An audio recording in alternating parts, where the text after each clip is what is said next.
everybody, and welcome to this episode of the Ratliff Mandolins weekly production diary. This is going to be sort of a short episode this week because I've got so many things to do in the evenings every day this week. I've got practice and students and another practice session because of a show coming up, and some people are coming over for dinner, and then we've got some family business to take care of, and I've got no time to edit a video with a whole lot of clips in it and everything. So I'm going to try to do all this in one or two clips and just let you know where we're at this week. If you remember last week, I've got 4 sets of sides that are all bent with all of the blocks glued in, and they're ready to be sanded and cleaned up and prettied up in preparation for putting a top on. And I have one last one to do, and I promptly broke that side that was intended for this mold. Yes, it happens to me too, even though I do have the fancy benders. Every so often you'll get a real nice curly piece of wood that just don't want to bend and it breaks. So I have bent a new side, got it fit in place, and now I'm working on the block to put the head block in. We'll put the tail block in, and that will bring this one up to the same level as this one, and we'll be ready for the tops, which is other things that I have worked on this week. Last week we had all of the tops just in a board that hadn't been carved at all, and so far this week I have all 5 tops. The insides are clean, ready to fit the tone bars. If you can see, the outsides have been taken down. Everything is sanded smooth, and it's pretty much ready to have the tone bars put in. And then after the tone bars are put in, then we can take a set of cleaned up sides with kerfing on them and put this on here, and we'll have a mandolin. So that's what we're closing in on, and I think that's about it for now. I'll check in with you at the end of the week on Friday, which is tomorrow, by the way, and let you know just how far we get along on this mold here, and whether I can get some tone bars in some of these mandolin tops. So here we go.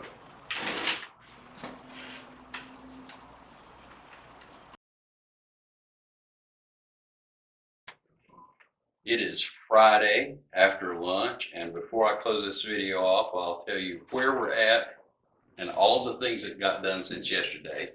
The tops that you looked at are all over by the sander. All of the tone bar stock and the templates and all the sandpaper and everything that I'm going to need to put the tone bars in those mandolins, or fit the tone bars in those mandolin tops, is over there, and that job is ready to be tackled. And the block and tail block went in nicely in that piece of wood that we looked at or these sides that we looked at yesterday. So now I have 5 sets of sides that need to be cleaned up and ready to have these tops put on.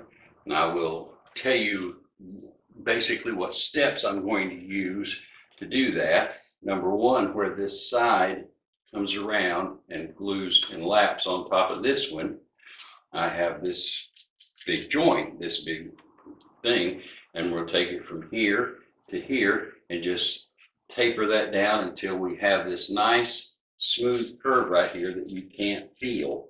So that will make that pretty. Clean up all of the inside, sand it down to 100 grit.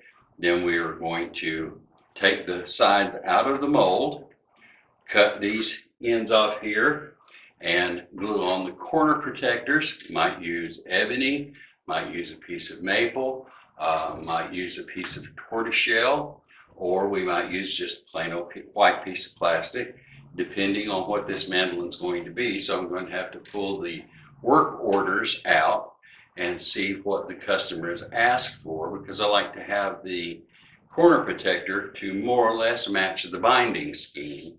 So now is the time to kind of, you know, start thinking, okay, this is going to be mandolin number 1, and this is going to be mandolin number whatever.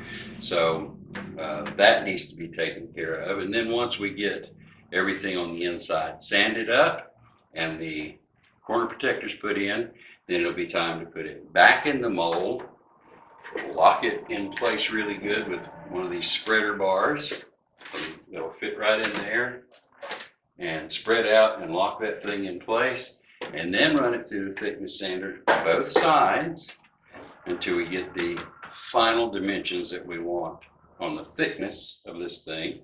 And then, and only then, can we bring it back over here, take the spreader bars out, pick it up just a little bit, and put our kerfing in.